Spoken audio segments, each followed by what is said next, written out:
Hello friends, আজকে নিয়ে চলে এসেছি পুঁটি মাছের টক। তার জন্য পুঁটি মাছ নিয়ে নিয়েছি। এই দেখুন, মাছগুলো ভালো করে ভেজে নিয়েছি। এগুলো আমাদের পুকুরের মাছ, বেশ বড় বড়।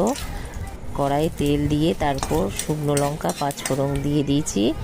এই দেখুন, তেঁতুলের মাড়িটা আমি বের করে রেখে দিয়েছি। এই তেঁতুলটা আমার একটা স্টুডেন্টের বাবা বোম্বাই থেকে এনে দিয়েছিল। তেঁতুলটা এত মিষ্টি, তেঁতুলের মাড়িটা, টকটা খুব কম। এর জন্য আমি তেঁতুলের টকে আমি চিনি দেবো না।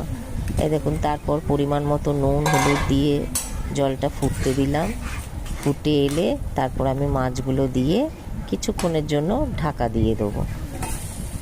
এই দেখুন, ঢাকা দিয়ে দিয়েছি। 2 মিনিট পর ঢাকা খুলে দেখছি মাছগুলো টকের সঙ্গে একদম মিশে গেছে। আমি কিন্তু এর মধ্যে কোনো চিনি দিইনি। টকটা এত টেস্টি হয়েছে বললে বিশ্বাস করবে না, দারুণ হয়েছে। এইভাবে পুঁটি মাছ